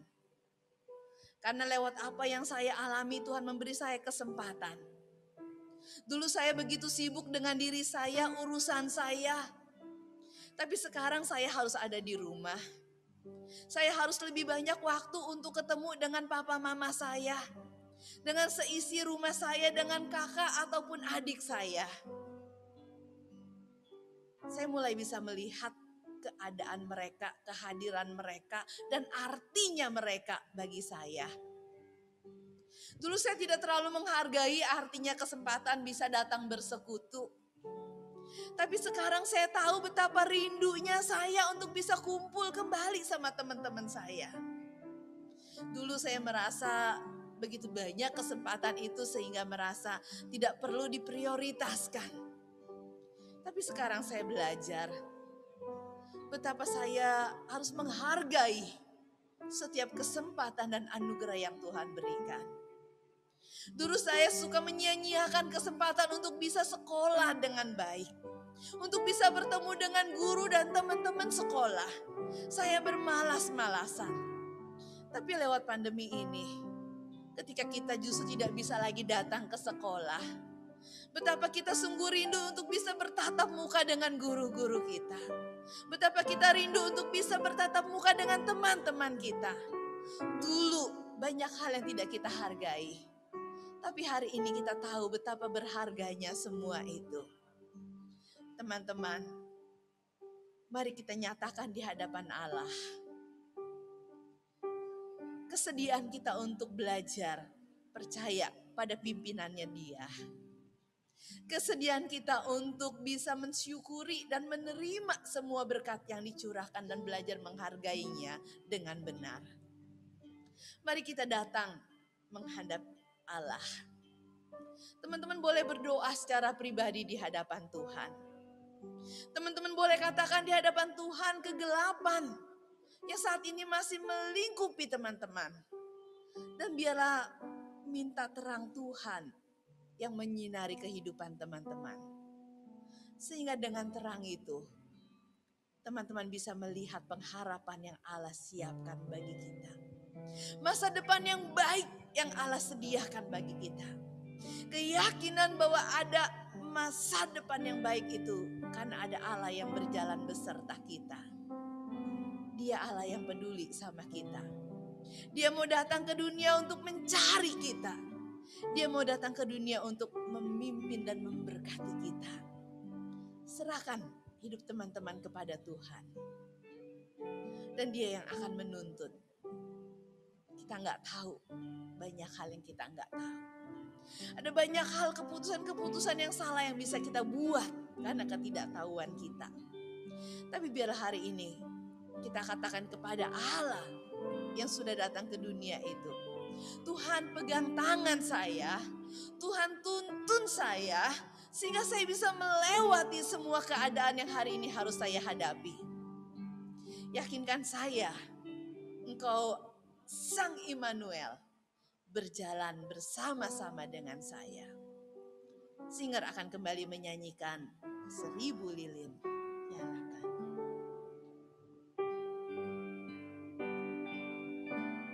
Seribu lilin nyala. Kita boleh berdoa secara pribadi di hadapan Tuhan. Kita meminta supaya Tuhan bisa menyalakan terangnya dalam hidup kita. Menyinari seluruh jalan kita.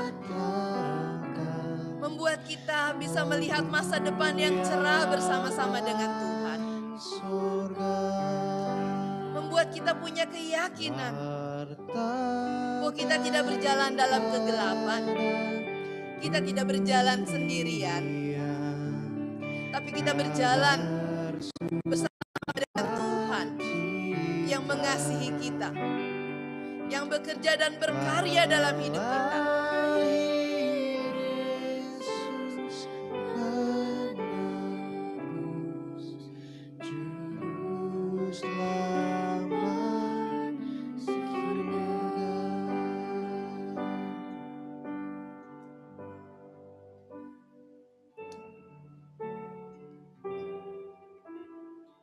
Bapa di dalam surga,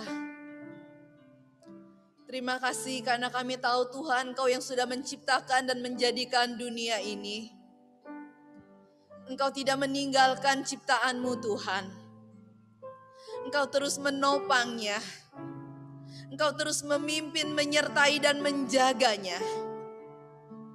Engkau melihat bahwa kehidupan kami manusia yang Engkau ciptakan terus-menerus melakukan apa yang jahat di mata-Mu Tuhan. Sehingga kami terus terpuruk dalam kegelapan. Tapi Engkau tidak pernah membiarkan dan meninggalkan kami. Engkau mau datang ke dunia untuk mencari kami. Engkau mau datang membawa terang-Mu dalam kehidupan kami. Engkau mau memberikan kepada kami pimpinan dan tuntunan. Kau selamatkan kami. Tuhan, terima kasih. Karena itu kami serahkan seluruh pergumulan kami hari ini. Tuhan, lihat setiap kami anak-anak-Mu yang ada di rumah kami masing-masing, yang ataupun yang ada melayani Tuhan di gereja pada hari ini. Tuhan, Engkau yang tahu semua yang menjadi beban pikiran kami. Segala sesuatu yang membuat kami merasa begitu gelap, begitu suntuk. Kami nggak tahu apa yang harus kami lakukan. Yakinkan kami, Tuhan ada beserta kami.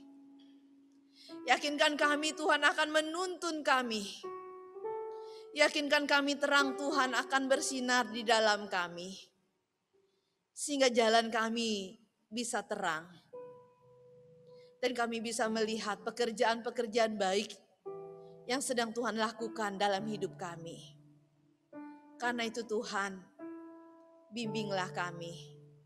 Pegang tangan kami. Kami berserah berdoa dalam nama Tuhan kami, Yesus Kristus. Juru selamat kami yang sudah datang ke dunia, membawa terangnya dalam hidup kami. Amin. Teman-teman, biarlah terang nyala Kristus, pengharapan dan kebenaran yang kita miliki di dalam Kristus, boleh terus bersinar dalam hidup kita. Sehingga bukan cuma kita yang tahu kita punya pengharapan, tapi orang-orang di sekitar kita, di sekeliling kita juga bisa melihat pengharapan yang kita miliki di dalam Dia. Kiranya Tuhan menolong kita. Amin. Mari kita matikan kembali lilin-lilin kita.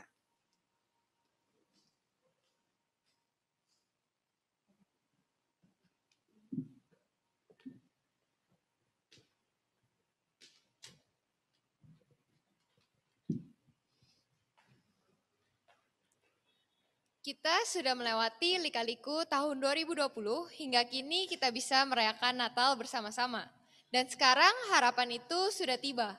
Maukah kamu dan saya, setiap kita sama-sama berpegang dan percaya akan harapan itu? Ketika kita naik pesawat, nyawa kita dipertaruhkan oleh satu orang pilot. Pilot yang mungkin kita nggak tahu siapa dia, kita nggak kenal. Tapi kita bisa mempercayakan kehidupan kita terhadap pilot itu. Demikian pula kehidupan kita di tahun 2021. Kita bisa mempercayakan kehidupan kita, keselamatan kita di masa yang akan datang, tepatnya 2021, kepada satu pilot. Pilot yang paling handal dalam memegang kepercayaan kita. Dia adalah blessing tadi, Sang Immanuel yang hadir. Untuk itu, saya sama-sama mengajak teman-teman remaja untuk menyambut tahun 2021 dengan selalu memegang harapan itu dan selalu memuji Tuhan. Terpujilah Tuhan, glory, haleluya.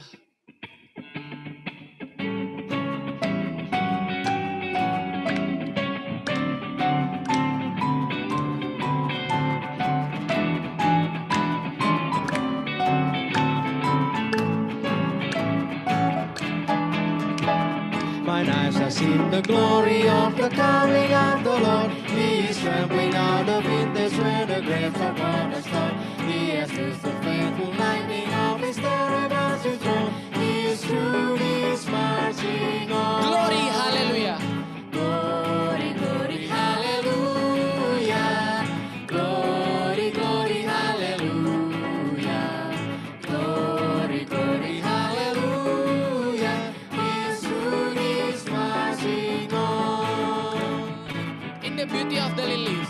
In the beauty of the lilies, Christ was born across the street.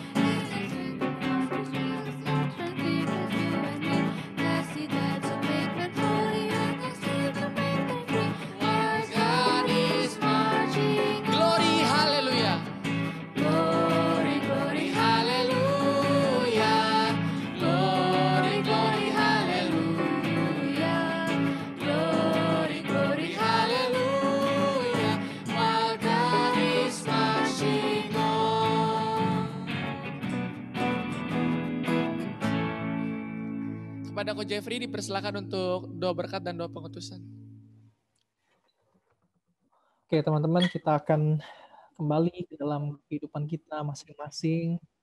Kita menyerahkan kehidupan kita, kita percaya bahwa kita siap menjadi terang di tengah-tengah dunia di mana Tuhan menempatkan kita. Mari arahkan hati dan pikiran kita terima berkat dari Dia. Kiranya kasih, karunia, dan damai sejahtera dari Allah Bapa, dari Tuhan Yesus Kristus, Juru Selamat, Sang Immanuel, penebus kita, serta di dalam persekutuan dengan Roh Kudus akan terus menolong memampukan kita untuk tetap menjalani kehidupan kita sebagai terang-terang kecil di tengah-tengah dunia ini, mulai dari hari ini, besok, bahkan sampai Tuhan Yesus datang kembali. Amin.